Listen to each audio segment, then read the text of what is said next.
Mee TV news కి స్వాగతం. పటాన్చెరు నియోజకవర్గం అమీన్పూర్ మున్సిపల్ పరిధిలోని ఐలాపూర్ గ్రామంలో బీఆర్ఎస్ పార్టీ కార్యాలయాన్ని ప్రారంభించారు మాజీ మంత్రి హరీష్ రావు. అనంతరం కేసీఆర్ క్రికెట్ టోర్నమెంట్ ఫైనల్ విజేతలకు బహుమతులు అందజేశారు. మాజీ మంత్రి హరీష్ రావు, ఎమ్మెల్సీ దేశపతి శ్రీనివాస్, రైతు బంధు పెట్టిండు రేవంత్ రెడ్డి, యాదవులకు గొర్రెలను బంద్ పెట్టిండు రేవంత్ రెడ్డి, కౌలగొట్టుడు గాని కట్టుడు ఒకటైనా కట్టావా అంటూ రేవంత్ రెడ్డి సంవత్సరంలో అల్లు అర్జున్ అరెస్ట్ చేసి హీట్ వికెట్ అయిందని, రేవంత్ రెడ్డి దేవుండ్ల మీద ఒట్టు పెట్టి హీట్ వికెట్ అయిండు లగచర్లలో రైతులకి జైల్లో పెట్టి హీట్ వికెట్ అయిపోయాడంటూ కూడా విమర్శించారు. మరి అన్న మాట్లాడే ముందు ఈ యొక్క టోర్నమెంట్ లో విజేతలుగా వాళ్ళంతా బైకులకు జెండాలు కట్టుకొని, ఆటోలకు జెండాలు కట్టుకొని ఏదైనా పండుగ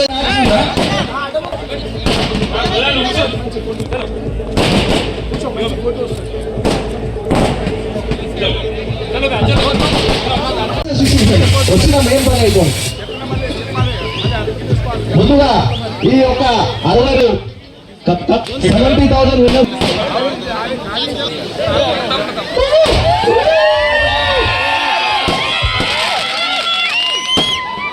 పెరుగుతాయి. క్యాప్టెన్ ఉంటాడు ఇక్కడ క్రికెట్ లో. ఆ క్యాప్టెన్ రేపు ఒక పొలిటికల్ క్యాప్టెన్ అవుతాడు, ఒక రాజకీయ క్యాప్టెన్ అవుతాడు.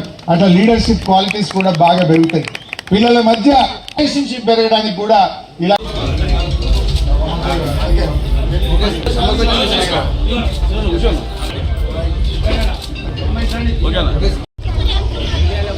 జై తెలంగాణ. హరీష్ రావు గారికి కలిసిన నువ్వు పని చేసుకో, నీ ఇంకా ఉంటాం విన్నంటే ఉండి నాకు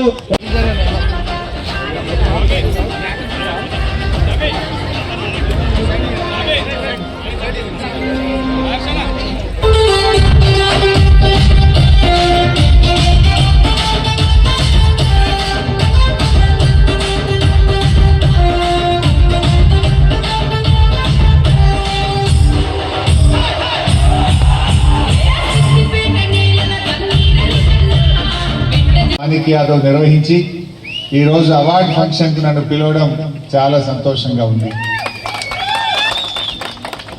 అమీన్పూర్ తో నాకు బాగా దగ్గర సంబంధం ఉంది. తెలంగాణ ఉద్యమం జరిగేటప్పుడు కూడా నేను అమీన్పూర్కి వచ్చేటోడిని. 2001, 2004 ముచ్చట, అంటే 20 ఏళ్ల కింద ముచ్చట చెప్తున్నా. 10 ఏళ్ల కింద కూడా వచ్చిన తెలంగాణ ఉద్యమంలో అమీన్పూర్కి వస్తే అక్క చెల్లెలు మంచినీళ్ళ బాధలు చెప్పుదురు. 10 రోజులకు ఒక్కసారి నల్లొస్తుంది సార్, 5 రోజులకు ఒక్కసారి నల్లొస్తుందని. కొంతమంది అయితే నీళ్లు లేవని ఇండ్లు అమ్ముకొని వెళ్ళిపోయింది అమీన్పూర్కే. గంత బాధ ఉండేది అమీన్పూర్లో. 500, 600, 1000 ఫీట్లు వేసిన చుక్క నీళ్లు రాని అమీన్పూర్. కానీ మన కేసీఆర్ వచ్చినాక మిషన్ భగీరథ పెట్టి ఇంటింటికి నల్లబెట్టి మంచినీళ్ళ గోసదిచ్చింది కేసీఆర్ కాదా? మా అక్క చెల్లెలు చెప్పాలి. రేవంత్ రెడ్డి అంటుండు కేసీఆర్ ఏం చేసిండు అంటుండు. నీ కాంగ్రెస్ 50 ఏళ్లు పాలించినా మా అమీన్పూర్ లో అక్క చెల్లెల గోస తీర్చలే. కేసీఆర్ రాగానే 3 ఏళ్లలో మిషన్ భగీరథ నీళ్లు తెచ్చి అక్క చెల్లెళ్ళు బిందె పట్టుకొని రోడ్డు మీద రాకుండా చేసింది కేసీఆర్. ఈ అమీన్పూర్ లో చాలా గోస ఉండే. ఈ అమీన్పూర్ ను మండలం చేసింది బీఆర్ఎస్ పార్టీ, అమీన్పూర్ ను మున్సిపాలిటీ చేసింది బీఆర్ఎస్ పార్టీ, అమీన్పూర్ కు అన్ని వసతులను సమకూర్చింది బీఆర్ఎస్ పార్టీ. గా రోడ్ ఎట్లుండే, నరకం ఉండే. బీరంగూడకెళ్ళి ఓఆర్ఆర్ దాకా 55 కోట్ల రూపాయలతో రోడ్ వేసి ఇవాళ మీకు సౌలభ్యం చేసింది బీఆర్ఎస్ పార్టీ. ఇప్పుడు ఏమైంది? నేను ఎవరో చెప్తున్నా మా కౌన్సిలర్, కాంగ్రెస్ పాలన. కాంగ్రెస్ వచ్చిన ఏడాదిలా ఏమొచ్చినాయి అంటే వచ్చినాయి ఏమన్నా వచ్చినాయి అమ్మా, ఏం రాలేదా? ఏడాది పాలనలో ఏమొచ్చినాయంటే ఒక్కటే మాటలు చెప్తా, ఒక్కటే లైన్లా తిట్లు, కొట్లు, ఓట్లు, నోట్లు. ఏంటి? ఎవరైనా ప్రతిపక్షం మా సొంటోళ్ళం ఏమైందా బతుకమ్మ చీర వేయలే రేవంత్ రెడ్డి అంటే మమ్మల్ని తిడతాడు. ఏమైందా వానకాలం రైతు బంధు పైసలు లేకపోతే రేవంత్ రెడ్డి కేసీఆర్ ఉండగా బరాబర్ 11 సార్లు టైం మీద ఇచ్చిండు, నువ్వు ఎందుకు ఇవ్వయా అంటే మమ్మల్ని తిడతాడు. అరే రేవంత్ రెడ్డి అక్క చెల్లెళ్ళు దవాఖానకు డెలివరీకి పోతే కేసీఆర్ ఉండగా 13,000 ఇచ్చిండు, కేసీఆర్ కిట్ ఇచ్చిండు, కడుపు నిండి అన్నం పెట్టిండు, ఆటో కిరాయి లేకుండా ఇంటికి అడిగించిండు. ఏమైందా రేవంత్ రెడ్డి అని మేము అడిగితే మమ్మల్ని తిట్టుడు పెడతాడు. అంటే ప్రతిపక్షం ప్రశ్నిస్తే తిట్లు.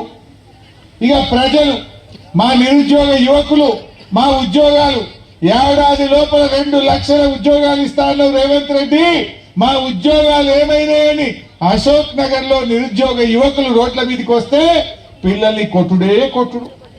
లగచర్లలో గిరిజన రైతులు ఈడ ఫార్మాసిటీ పెట్టద్దు, మా భూములు మాకే ఉండాలంటే రైతుల్ని కొట్టుడు పెట్టిండు. ప్రశ్నిస్తే ప్రజల్ని కొట్టుడు, ప్రతిపక్షాలను తిట్టుడు, ఇక దేవుళ్ళ మీద ఓట్లు. ఏమని ఓట్లు పెట్టిండు? 15 ఆగస్టు కల్లా రైతు రుణమాఫీ చేస్తాని కనబడ్డ దేవుని మీద ఓట్లు పెట్టిండు. ఓట్లంటే తక్కువ పెట్టినాడు. అప్పటికి 4 కోట్ల ప్రజల్ని మోసం చేసినోడికి 3 కోట్ల దేవుళ్ళని మోసం చేసుడు ముచ్చట్నా? దేవుళ్ళని కూడా మోసం చేసిండు. అందుకే మొన్న భూకంపం వచ్చిందట, ఆ సమయ సారక్క దగ్గర కూడా వచ్చిందట. అందుకే తిట్లు. దేవుణ్ణి మోసం చేస్తే రాదా? అంటే అటు దేవుణ్ణి మోసం చేసిండు. ఇక నోట్లు తనకు తన అనుయాయులకు అక్రమంగా సంపాదించిన నోట్లు ఇక కలెక్షన్. నీ ఏడాది పాలన ప్రతిపక్షాలకు తిట్లు, ప్రజలకు కొట్లు, దేవుళ్ళ మీద ఓట్లు, నీకు నీ కుటుంబ సభ్యులకు నోట్లు. ఇంతకు మించి ఏమైనా అయిందా చెల్లె? ఏం చెప్పిండు? 6 గ్యారంటీలు. అక్కలకు చెల్లెళ్లకు నెలకు 2500 రూపాయలు ఇస్తా అన్నాడు. వచ్చినాయి ఆ చెల్లె? ఇప్పుడు 12 నెలలు అయింది వచ్చి. 12 నెలలు అంటే రేవంత్ రెడ్డి ఎంత బాకీ పడ్డట్టు? ఒక్కొక్క చెల్లెకు అక్కకు 28,000 రూపాయలు రేవంత్ రెడ్డి బాకీ పడ్డట్టు. నెలకు 2,500, 12 నెలలు అంటే ఎంతైతే చెల్లె? 28,000 రూపాయలు బాకీ పడ్డాడు. ఎవడన్నా కాంగ్రెస్ వాడు మీ దగ్గరికి వస్తే బిడ్డ 28,000 పెట్టినాక మాట్లాడరా అని చెప్పి అడుగుంది. వాడిని సీపురు తయారు పెట్టుంది. 28,000 ఎవిరా బిడ్డ అని ఆ కాంగ్రెస్ వాళ్ళకి సీపురు గట్టలు తయారు పెట్టాలి మా అక్క చెల్లెళ్ళు. ఏమన్నాడు అవ్వ తాతలకు? ఇవో ఇందిరమ్మ రాజ్యం వస్తుంది, కేసీఆర్ 2,000 ఇచ్చింది కదా, నేను 4,000 ఇస్తా అన్నాడు. పడ్డాయి అవ్వ?